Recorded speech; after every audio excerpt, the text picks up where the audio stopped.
Olá, pessoas! Eu sou a Natasha, este é o Redemoinhando, e hoje eu vim conversar com vocês sobre o livro A Hipótese Humana, do Alberto Mussa, pela editora Record.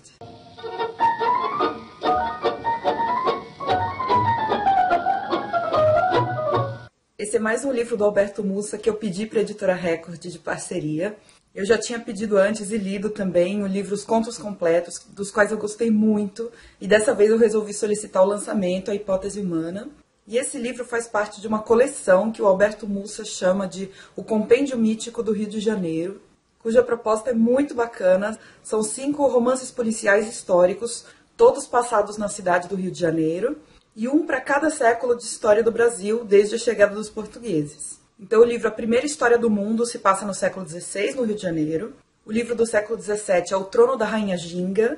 O do século XVIII é A Biblioteca Elementar, e esse ainda não foi lançado, ele ainda está sendo escrito. O do século XIX é A Hipótese Humana, e o do século XX é O Senhor do Lado Esquerdo. Todos esses livros vão falar sobre crimes que aconteceram na cidade do Rio de Janeiro.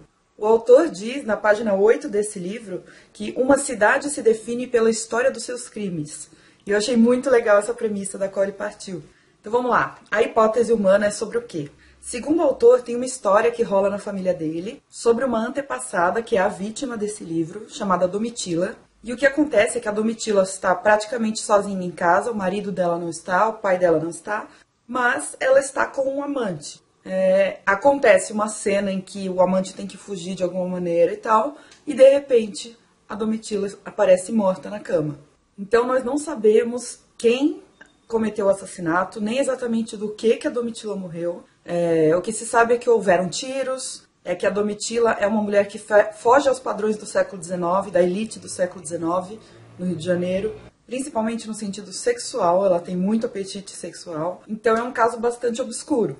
Como eu falei, o Alberto Mussa comentou que essa é uma lenda familiar, então ele conseguiu ir atrás de alguns documentos, claro que é uma coisa romanceada, tem fantasia aqui no meio, mas eu achei muito legal que ele foi atrás de documentos policiais, mapas dos bairros do Rio de Janeiro no século XIX.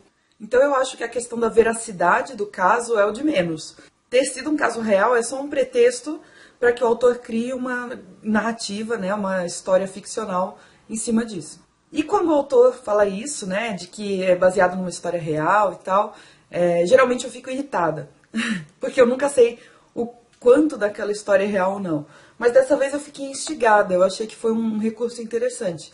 Então, a partir desse vasculhamento de jornais, dados policiais, cartografia, tratados, papelada de cartório, que o Alberto Mussa fez, né, esse compilado, essa consulta, no meio da narrativa ele acaba mesclando alguns dados históricos muito legais. Por exemplo, sobre a criminalidade no Rio de Janeiro do século XIX, ele fala um pouco também sobre as pinturas do Rugendas e do Debré, que são coisas que geralmente a gente vê em sala de aula, quando estuda, né, história. É muito legal ver isso entrelaçado num contexto ficcional.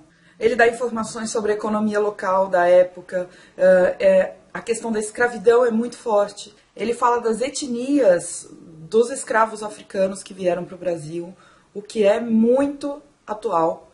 Hoje em dia, historiograficamente, nós temos um cuidado em não falar assim, os africanos como se fosse uma coisa homogênea.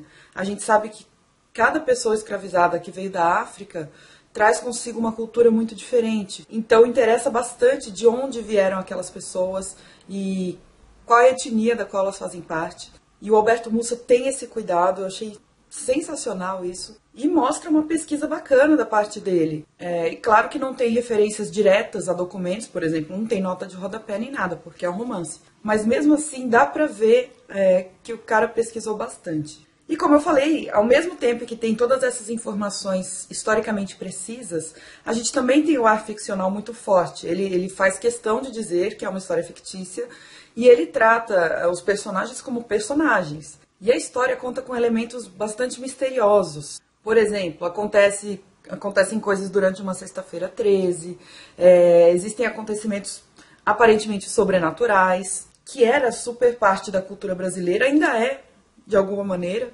mas é daí que vem o título, né? A hipótese humana. Ou seja, será que esse assassinato foi uma coisa sobre-humana ou humana? O que eu mais gosto no Mussa, tanto no livro de contos que eu li, quanto no A Hipótese Humana, é que ele trata as culturas brasileiras com respeito, que para mim é inédito entre os autores que eu já li. Os elementos que ele busca para fazer sua obra são profundamente brasileiros, e isso me encanta. Por exemplo, existe aqui a ideia de que os escravos enfeitiçaram a sua senhora. O próprio detetive, eu não falei isso, mas existe um detetive aqui, mas o detetive tem uma função típica do Departamento de Polícia brasileiro do século XIX. Ele é uma espécie de espião contratado. E só para vocês terem noção desses aspectos bem brasileiros, né? Ele come angu com miúdos de porco.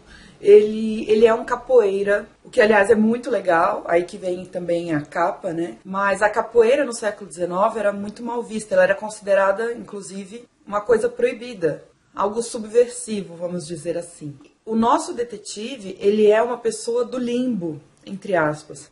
Ele tem um pezinho na elite e ele tem um pé na marginalidade, nessa questão da capoeira. Então ele transita muito bem pelos dois mundos, tanto pelo mundo onde o crime ocorreu, que é o mundo da elite, uma fazenda de um coronel, quanto o submundo, entre aspas, da capoeira e das criaturas mais pobres do Rio de Janeiro, etc. Então acho que esse é um ponto forte desse personagem, ele ser dúbio, né? E isso eu ouvi o Alberto Mussa falando numa entrevista ao programa Globo News Literatura. Como não podia deixar de ser, a escravidão permeia todos os aspectos aqui nesse livro, todos os aspectos da sociedade brasileira no século XIX. A história se passa em 1854, então tinha acabado de haver a Lei Eusébio de Queiroz, que proibia o tráfico de escravos no Brasil, ou melhor, proibia o tráfico de escravos para o Brasil, o tráfico interno ainda acontecia, e a Lei Áurea, que seria a extinção oficial da escravidão, viria só em 1888. Então é um período em que a escravidão ainda está em alta, inclusive com a proibição do tráfico, os preços de escravos dispararam, então o comércio ficou aquecido. A escravidão ainda era uma instituição fundamental, principalmente para a elite. E como eu já falei, mas eu vou reiterar, é isso que me agrada muito nos textos do Mussa. Ele se apropria literariamente das coisas que são muito brasileiras, que são quase únicas nossas. Ele cria personagens brasileiros,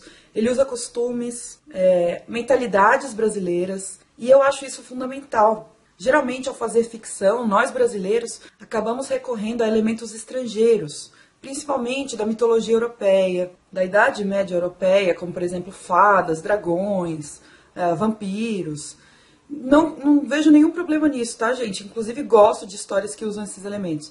Mas eu acho que aqui no Brasil a gente tem um material riquíssimo e que pouca gente usa.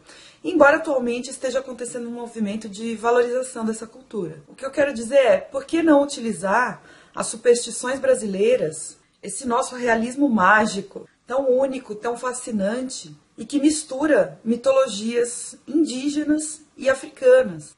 Isso não se encontra em nenhum outro lugar do mundo. Outra coisa é que o autor tem consciência do papel da literatura para tratar sobre a questão do negro na história brasileira.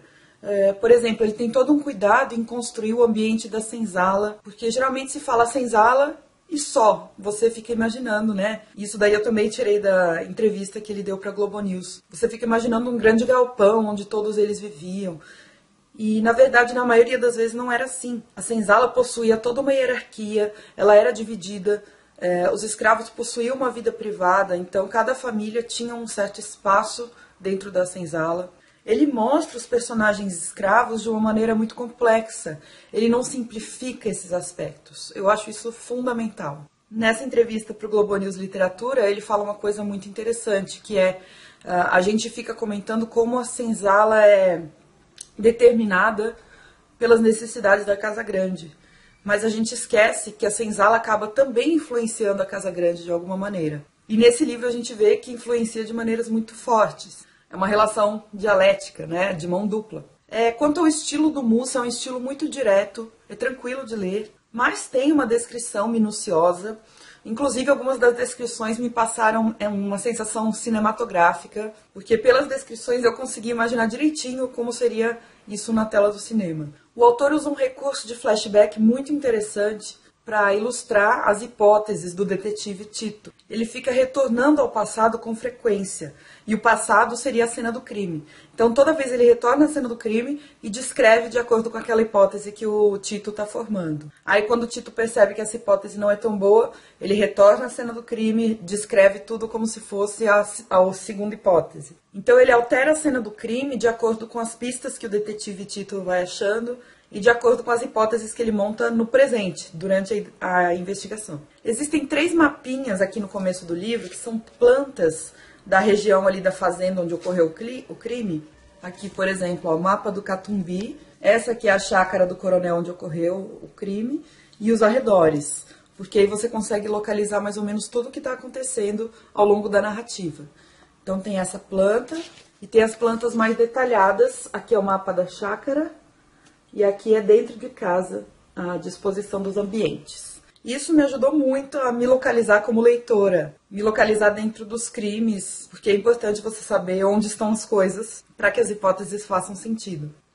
Eu achei o Mussa também detalhista na descrição do passo a passo da investigação, e eu gostei do final. Eu sou meio chata com finais, mas eu gostei da resolução do crime, achei que fez sentido. Enfim, é um livro muito bacana.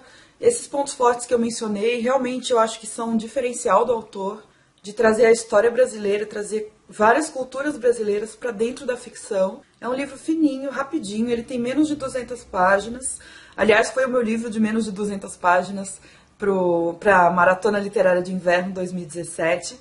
E foi também o que eu li para um autor nacional. Gostei muito, muito mesmo, recomendo. Agora eu preciso ler, eu tenho agora o do século XVI, a primeira história da humanidade. E quero os outros, né? Uma pequena anedota agora no final do vídeo.